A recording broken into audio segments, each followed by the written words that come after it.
గుజరాత్ అహ్మదాబాద్లో విమాన ప్రమాదం చోటు చేసుకుంది. ఎయిర్ ఇండియా విమానం ఎయిర్పోర్ట్ సమీపంలో జనావాసాలపై కుప్పకూలిపోయింది. ఈ ఘటనా స్థలానికి అంబులెన్స్, ఫైర్ ఇంజన్లు చేరుకున్నాయి. సహాయక సిబ్బంది రెస్క్యూ ఆపరేషన్ చేపట్టారు. గురువారం మధ్యాహ్నం 1 గంట 2 గంటల మధ్యలో ఈ ప్రమాదం చోటు చేసుకుంది. టేకాఫ్ అయిన కాసేపటికే ప్రమాదం జరిగిందని అధికారులు చెబుతున్నారు. చెట్టును ఢీకొట్టి జనావాసాలపైన కూలిపోయిందని ప్రత్యక్ష సాక్షులు చెబుతున్నారు.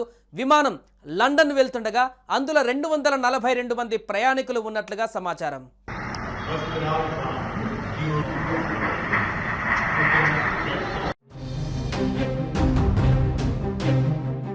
మేఘానిలో ఎయిర్ ఇండియా విమానం టేకాఫ్ అయిన వెంటనే కుప్పకూలింది. అందులో 242 మంది ప్రయాణికులు ఉన్నట్లు తెలుస్తోంది. షాహీబాగ్ హోటల్ సమీపంలో విమానం కూలడంతో పరిసర ప్రాంతాలలో దట్టమైన పొగలు అలుముకున్నాయి. వెంటనే అలర్ట్ అయిన స్థానికులు అధికారులకు సమాచారం అందించారు. ప్రయాణికులను రక్షించేందుకు అధికారులు వెంటనే రంగంలోకి దిగి సహాయక చర్యలు చేపట్టారు.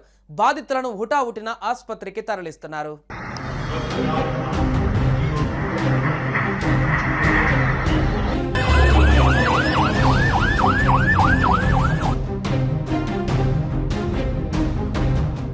అహ్మదాబాద్లోని మేఘాని సమీపంలో ఈ విమానం క్రాష్ అయింది.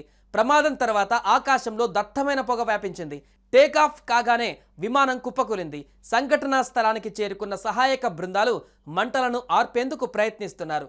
అహ్మదాబాద్లోని మేఘాని సమీపంలో ఈ విమానం క్రాష్ అయింది. టేకాఫ్ అయిన కాసేపటికే ఈ విమానం క్రాష్ అవ్వడంతో ఆ ప్రాంతమంతా దట్టంగా పొగలు అలుముకున్నాయి. విమాన ప్రమాదాలు ఇటీవల కలవరపెడుతున్నాయి. టేకాఫ్ అయి గాల్లో ఎగురుతుండగా చెట్టును ఢీకొట్టి విమానం కూలినట్టుగా స్థానికులు తెలిపారు. ఘటనా స్థలానికి వెంటనే ఫైర్ ఇంజన్లు చేరుకున్నాయి. గాయపడిన వారిని రెస్క్యూ టీమ్స్ ఆసుపత్రికి తరలించారు. ఈ ప్రమాదంలో ఆస్తి, ప్రాణ నష్టం ఎక్కువగా జరిగే సూచనలు కనిపిస్తున్నాయి.